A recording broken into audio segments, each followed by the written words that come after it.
on my Facebook page called From Government to Societal Oversight. What that means is we're going to have a lot less monopolized government and a government more of a monopolized government at least, more of a societal oversight. Making sure your private sector, which is competitive government, governments are doing what they're supposed to do. One of the mandates that I want to create is that everybody has to join a competitive government in every area of what government does. I break government into 30 sectors. Then in every area of government, let's say education, you have to belong to a competitive school board. And they will take care of education for their members only. So from government to societal oversight means the mandate that you get in with the government, a competitive government. And then that competitive government does a job, and it has to do a job to stay a competitive government. So you must do it, and then you must join join and become a member of a competitive government, let's say a competitive school board, and then they will govern you. And if they don't do their job, they lose the ability to be a competitive government, a competitive school board, or a competitive social security agency, or a competitive environmental control agency, or a competitive police agency. We'll talk about a lot of those in a second. They lose that ability to be that. So that alone is societal oversight. But there will be a sector board. Sector boards are when you have a competitive government. All competitive government sends up representatives with the power related to their percentage of members. So if a competitive government has 7% of the members, they have 7% power, voting power in the competitive government. So that's highly important to understand that how much each competitive government sends up representatives powered with. And then only in certain cases, in certain sectors, does that sector board have monopolized control. So not so much. The authorization agencies for the military or the police authorization agency, the commander-in-chief, and the like. So those things will definitely be monopolized. One commander-in-chief, one top diplomat, one police chief, and the authorization agencies being the top. Some prosecutors, you can have a lot of different prosecutors from every different competitive government, and the prosecutors sector will have government prosecutors for each of their members. So that's highly important to understand.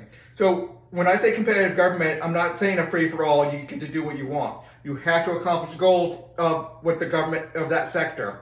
You have to accomplish the goals. So the goals will be spelled out. And if your members are causing negative externalities, then that competitive government has to increase their standards, increase their oversight, increase their enforcement, do something so their members are not creating a negative externality. Now, to be a free people, we have to accept some negative externality, but then there has to be a limit on how much that is. So a negative externality might be somebody yelling and screaming. Now, people should be able to yell and scream, but obviously they can't go into somebody's face and yell and scream right in their face or at 2 o'clock in the morning or whatever. So you can do what you want to do. We have to allow people to do what they want to do within limitations. And the limitation is like a 70% majority saying, no, you can't do this. So that's very important. A rating system is going to be a big part of societal oversight. It's going to rate how every competitive government is doing, not just in every regulations, and the results of every competitive government. So what's the result of every school board? What percentage of their kids are up to grade level? What percentage of kids are graduating with what of a SAT scores and stuff like that? What percentage of people's retirement funding is are becoming a burden on society? So a lot of those things have to be held down. The percentage of people being a burden, or people not graduating with high enough SATs or standardized testing and stuff. So things have to be at a certain standard. And a big part of societal oversight is the rating systems have to debate They can't just put out a study and say, this is what we're putting out. They have to answer questions on that from other rating agencies. So if somebody does a study and they say, here it is, no, they have to answer questions from the other rating agencies saying, well, what about this? What about this? What's your standards? What's your studies? Where did you get your data? And if they don't answer it, they have to pull the study and can't use that out there. So if the rating agency doesn't do what they're supposed to do up to certain levels, then they stop being a rating agency. So a big part of the societal oversight is the competitive government, competitive rating agency. They have to meet certain standards, or they forfeit being a competitive government, a competitive rating agency, and then their members have to belong to one, so they have to go elsewhere.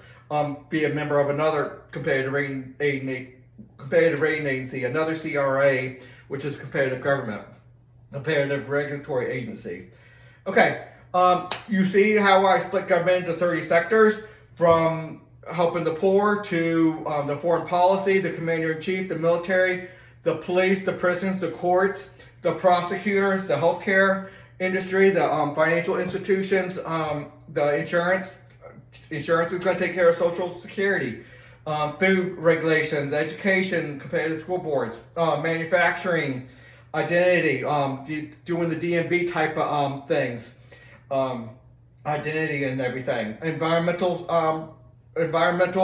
transportation is going to go competitive government, which means a lot of free enterprise roads, and then dealing with land and water, dealing with who owns what, will all belong in a certain sector. And there will be certain requirements that a competitive government has to meet to be a competitive government. So that is a huge area of societal oversight. If a group of people, let's say 7 or 8% of the people, say, we're going to govern ourselves, leave us alone, they get to do that, as long as they're not creating negative externalities. And then everybody else has to pretty much leave them alone within their sectors that they can take care of themselves with. So there's a full system, and keep on looking around at Haley2024.org. Until the next video.